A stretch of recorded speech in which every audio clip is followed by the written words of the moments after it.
Consciousness. It's the light behind your eyes, the voice in your head, and the core of your very being. But what is it really? Are we simply the product of billions of neurons firing in our brains? Or is there something deeper, more profound, something that science struggles to measure, but philosophy dares to explore? This question has puzzled thinkers, scientists, and dreamers for centuries.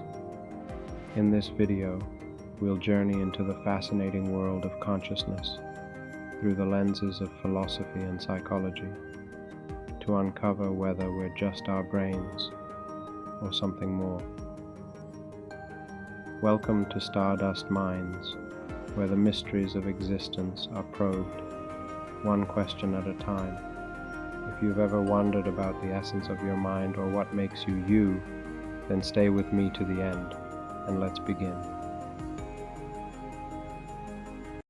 What exactly is consciousness?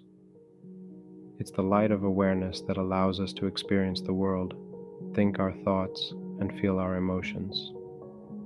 For centuries, this profound concept has captivated humanity. Is consciousness merely a product of our physical brain, or is it something deeper, something fundamental to existence itself? In ancient Greece, thinkers like Aristotle and Plato believed consciousness was closely tied to the soul, an ethereal essence that defined life and individuality.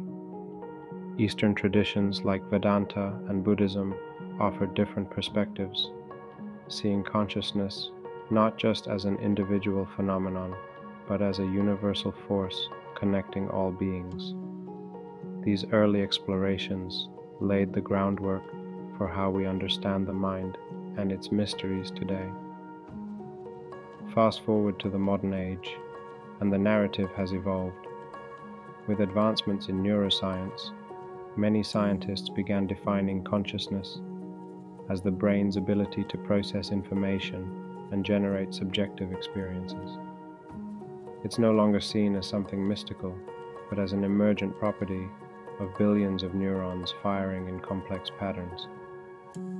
Yet, even with all our scientific progress, one question remains. How do these physical processes translate into the rich, subjective experience we call consciousness? This is what philosopher David Chalmers described as the hard problem of consciousness.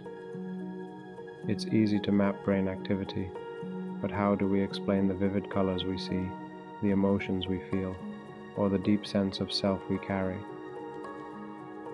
Perhaps what makes consciousness so fascinating is how it bridges two worlds, the empirical and the metaphysical. Philosophers wrestle with questions of meaning and existence, while neuroscientists seek answers in the firing of synapses and brainwaves. Both paths are essential, yet neither has reached the final destination. As we peel back the layers of this enigma, one thing becomes clear. Consciousness is as elusive as it is central to our understanding of reality. Is it simply the result of biological processes? Or is there something more, something timeless and universal? What do you think defines your consciousness?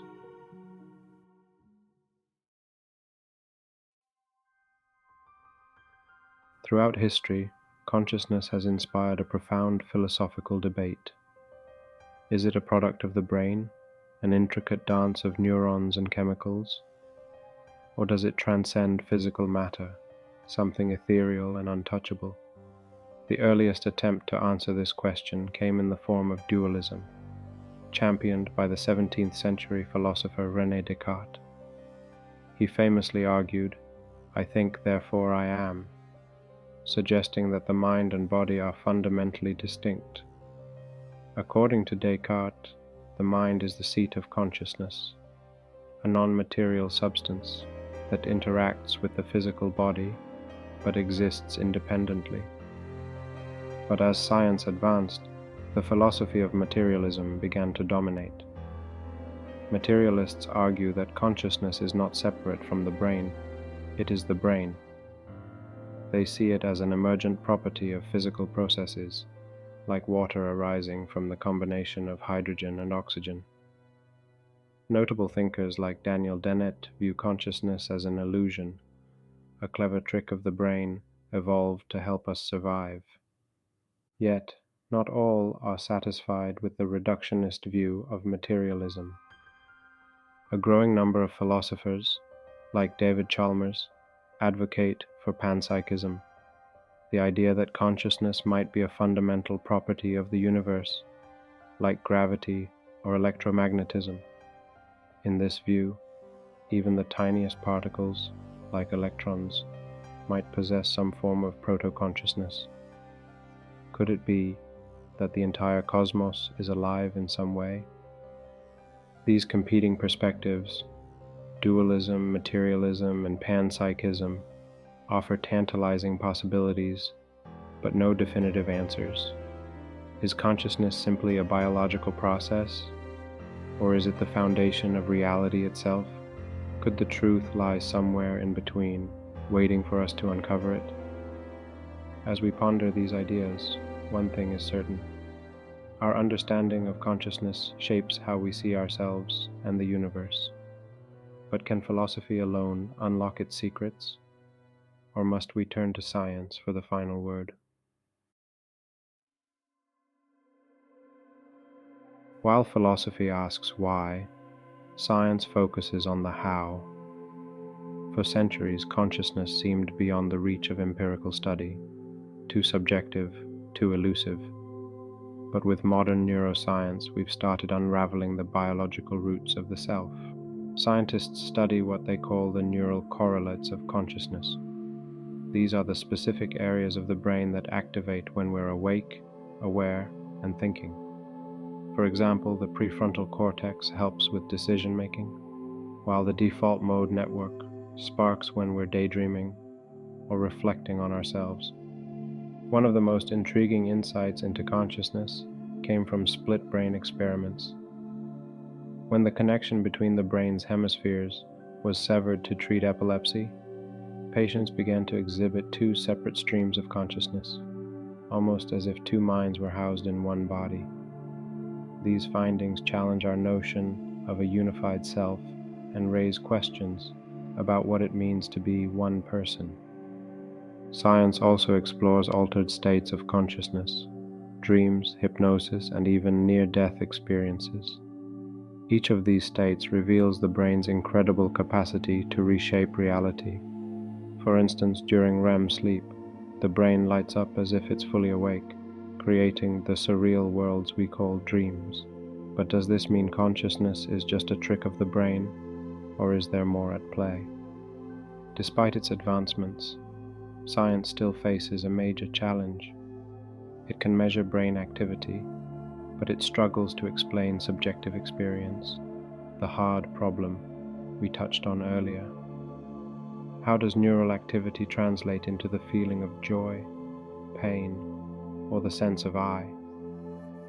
Can science ever fully decode the self, or is consciousness something greater than the sum of its parts? While science seeks answers within the brain, some argue that consciousness transcends the physical. So, are we more than our brains, or are we, at our core, beautifully complex biological machines?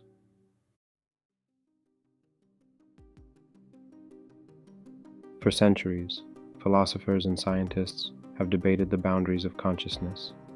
Some argue it is an emergent property of the brain, tied to the physical and confined to the biological. Others suggest it transcends matter, hinting at something universal, a thread connecting all of existence. But where does that leave us? Are we truly more than our brains? Spiritual traditions have long held that consciousness is the essence of the soul, a timeless entity that outlives the body. From the teachings of Vedanta to the philosophies of the mystics, consciousness is seen as the foundation of reality itself. These views challenge the reductionist narrative, suggesting instead that the self is eternal and interconnected with the cosmos. If consciousness is more than the brain, it forces us to reconsider everything we know about life and death. What does it mean to live, knowing the self might persist beyond the physical? And if it is tied to something greater, how does that shape our responsibilities to ourselves, to each other, and to the world? Yet, for all our explorations, consciousness remains elusive. Is it the ultimate mystery that science and philosophy are destined to chase but never solve? Or is it something that requires us to think differently, to look inward rather than outward? So, as we stand at the edge of what we know and what we don't, the question lingers. Is the nature of consciousness the ultimate key to understanding existence itself? Or will it remain forever out of reach? A mystery that defines the very essence of what it means to be human? I leave you with some questions that you can think about and answer in the comments. Is consciousness merely the sum of our brain's activity? Or does it transcend the physical to touch something eternal? If so, what does that mean for our understanding of life, death, and the universe? And perhaps most importantly, are we more than our brains, or are we extraordinary machines capable of self-reflection? If you've enjoyed this journey into the mysteries of consciousness, let us know your thoughts in the comments. Don't forget to like this video, subscribe for more explorations of existence, and share it with others who are curious about the nature of reality. This is Stardust Minds, signing off.